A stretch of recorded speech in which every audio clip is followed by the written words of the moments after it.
Technical में तो पहले सर सारा सिलेबस कंप्लीट करना जरूरी है। फिर उसके यस। बाद सर पीवाई क्यू इम्पोर्टेंट है। सर मैंने तो आपके वो सीबीटी 2 पे फॉलो किया था आपको, तो आपके क्वेश्चन मेरे को सही लगे तो मैंने आपकी मशीन का देखा था, और मयंक सर है उसके भी देखे थे, टेंडर वाले। हेलो डियर स्टूडेंट, तो कैसे हैं आप सभी। तो आप सभी को पता है कि एसएससी जेई का फाइनल रिजल्ट आ चुका है और बहुत सारे स्टूडेंट जो है वो सेलेक्ट हुए हैं। और उसी कड़ी में हमारे साथ में एक स्टूडेंट है विशाल कुमार, जिनका इस बार सिलेक्शन हुआ है एसएससी जेई के अंदर। तो बेटा आपको बहुत बहुत बधाई हो, आपको आपकी फैमिली को बहुत बहुत कॉन्ग्रेचुलेशन।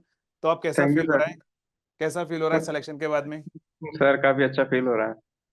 तो सर आप सब जैसा कि सभी को पता है कि यार जब हम प्रिपरेशन करते हैं तो नॉर्मली हमारे पास में सोसाइटी का प्रेशर जो है बहुत होता है। तो अब अगर आपका सिलेक्शन हो चुका है, अभी जैसे एक दिन हुआ है, तो अगर हम बात करें एक सिलेक्शन नहीं होने से पहले और अब सिलेक्शन होने के बाद में लोगों के नजरिए में कुछ चेंज हुआ है क्या आपको देखने का। हाँ सर, वो सर चेंज तो होगा ही वो तो अब। अब तो हो गई होगा डेफिनेटली। तो देखो हाँ सर। यहाँ पर जो है प्रेशर सभी के ऊपर होता है ना, जितने भी स्टूडेंट्स तैयारी करते हैं, आप अकेले नहीं हो, जितने भी स्टूडेंट तैयारी करते हैं उन सभी के ऊपर प्रेशर होता है। लेकिन वो प्रेशर आपके सिलेक्शन के बाद में जो है ना रिलीज हो जाएगा और लोगों का नजरिया है वो चेंज हो जाता है।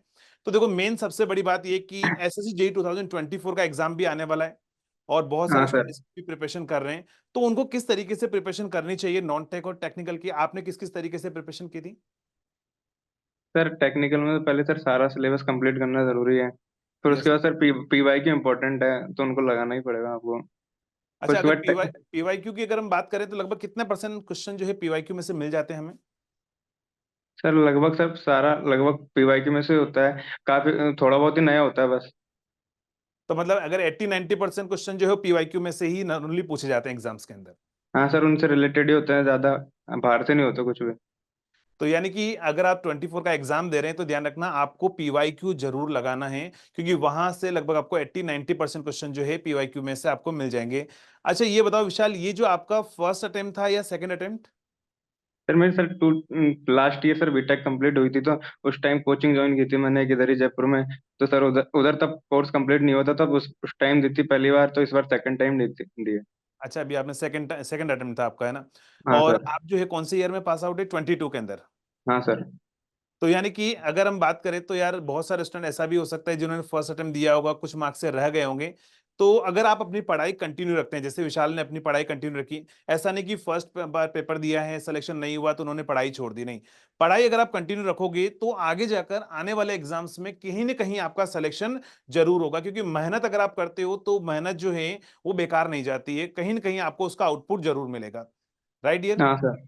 हाँ तो सर। बहुत सारे स्टूडेंट, एक स्टूडेंट का कल मैसेज भी था मेरे पास में और ग्रुप में भी भेज रहे थे स्टूडेंट बहुत सारे मैसेज कि इलेक्ट्रिकल में इंजीनियरिंग करना बेकार है, प्रिपरेशन करना बेकार है, जॉब नहीं आती क्या, इस तरह का कुछ है क्या। अगर आप देखोगे तो पूरे साल भर में मैंने देखा है कि नॉर्मली हर महीने कहीं ना कहीं किसी न किसी कंपनी में वैकेंसी आती रहती है। हाँ सर, वैकेंसी तो आते रहती है सर।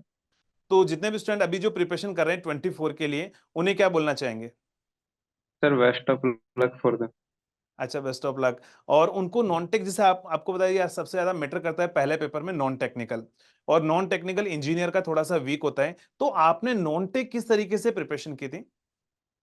सर मैंने जीके जीएस में तो सर थ्योरी पढ़ी थी उसकी, और बाकी सर रीजनिंग पे ज्यादा ध्यान दिया था मैंने। अच्छा रीजनिंग पर ज्यादा ध्यान दिया था, मतलब हाँ जो रीजनिंग वाला पार्ट जहां पर मैथ्स वाला पोर्शन है, जहां पर हम अच्छे से स्कोरिंग कर सकते हैं, वो हमारे लिए ज्यादा टफ नहीं रहता है, हम आसानी से वहां पर नंबर स्कोर कर सकते हैं ना। तो हाँ रीजनिंग वाले सर। पर ज्यादा फोकस करना चाहिए स्टूडेंट को।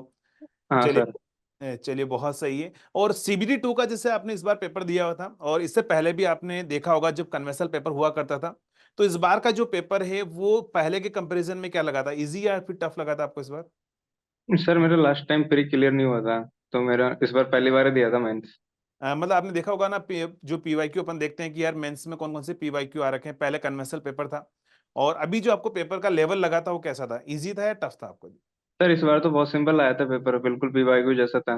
प्री से भी लगभग सिंपल था सर, इस बार तो कुछ ऐसा था नहीं वन पेपर में लाइनर, मेंस मुझे तो वाले में। ऐसा लगा था कि जो सीबीटी 1 का जो पेपर हुआ था उसके कंपैरिजन में भी इजी था सीबीटी 2 का पेपर। हाँ सर, इजी था सर। सर मैंने तो आपके वो सीबीटी 2 पे फॉलो किया था आपको, तो आपके क्वेश्चन मेरे को सही लगे, तो मैंने आपकी मशीन का देखा था, और मयंक सर है उसके भी देखे थे, टेंडर वाले।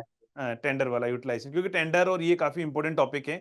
और वैसे तो देखो सिलेक्शन लेना है तो आपको सारे सब्जेक्ट अच्छे से पढ़ना है, लेकिन जो हाईली वेटेज वाले सब्जेक्ट होते हैं उनको थोड़ा सा पहले से प्रिपेयर करना होता है।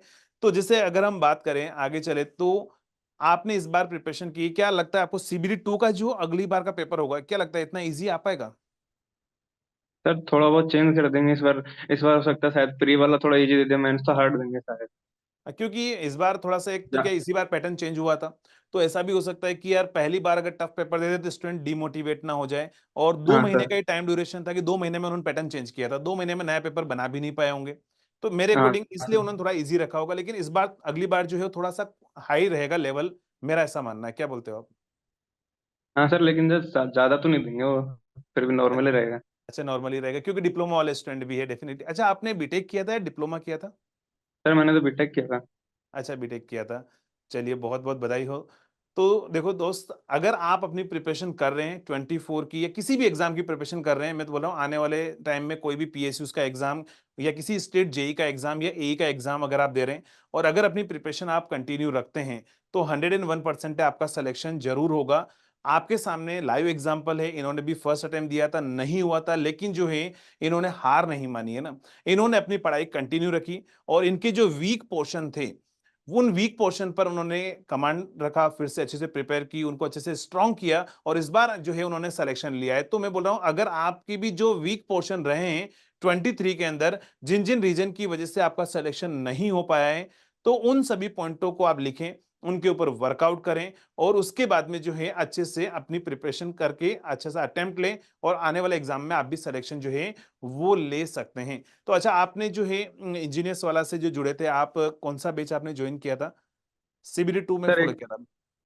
सर आपको सीबीटी 2 में फॉलो किया था सर। प्री के लिए मैंने ना यूट्यूब पे देखे थे मयंक सर के, और आपके भी देखे थे थोड़े बहुत। अच्छा, सीबीडी 2 के अंदर। चलिए, तो देखो इन्होंने जो है अपनी प्रिपरेशन, मैंने आपको बोला ना कि इन्होंने पहले से एक बार प्रिपरेशन की, नहीं हुआ, फिर उसके बाद में जो है इन्होंने वाईटी और जो है क्रैश जो सीबीडी 2 का बैच है, उसको ज्वाइन करके सिलेक्शन लिया है। बट मैं आपको ये बोल रहा हूँ कि यार बहुत सारे स्टूडेंट ऐसे भी हैं जिन्होंने सेल्फ पढ़कर भी सिलेक्शन लिया है, उनसे भी हम मिलाएंगे, सेल्फ स्टडी भी करके। क्योंकि देखो सिलेक्शन लेना जो है, उसके लिए ऐसा नहीं कि मतलब आपने बैच ज्वाइन कर लिया और बस आपका जो सिलेक्शन हो जाएगा, ऐसा का नहीं होता है। बैच सभी ज्वाइन करते हैं, तैयारी सभी करते हैं, लेकिन जो अच्छे से तैयारी करेगा, जो सही तरीके से मेहनत करेगा, फाइनली सिलेक्शन जो है वो ही लेकर जाएगा। तो आप भी अगर जैसे भी प्रिपरेशन कर रहे हैं, चाहे आपने बैच ज्वाइन कर रखा है, चाहे आप सेल्फ पढ़ाई कर रहे हैं, चाहे यूट्यूब से पढ़ाई कर रहे हैं, डजेंट मैटर। मैटर ये करता है कि आप उसमें कितनी मेहनत, कितनी शिद्दत के साथ में जो है वो पढ़ाई कर रहे हैं, वो ज्यादा मैटर करता है। क्यों डियर? हाँ सर। तो अगर हम बात करें तो जो विशाल सेलेक्ट हुए हैं इस बार एसएससी जेई के अंदर, वैसे अभी जैसे पेपर पास में आएगा, मुझे पता है कि आपको गाइडेंस की और भी रिक्वायरमेंट पड़ेगी। तो विशाल, आपको अगेन कॉन्ग्रेचुलेशन, और बहुत जल्दी मैं कोशिश करूंगा आपसे मिलूंगा, और आपको थैंक जो यू। है पार्टी वार्टी मेरी तरफ से जरूर दी जाएगी, पूरी इंजीनियर्स वाला की तरफ से आपको पार्टी मिलेगी। Thank you sir. ठीक है। तो अगेन कॉन्ग्रेचुलेशन। तो दोस्त, thank you so much for guidance, और इसी तरीके से आप भी सभी पढ़ाई करते रहिए, और मस्त मजे से पढ़ाई करो, और सिलेक्शन लो यार, है ना, जिंदगी में बस वही है कि सेलेक्ट हो गए, उसके बाद में सारी टेंशनें खत्म हो जाएगी। चलिए दोस्तों, okay, thank you so much.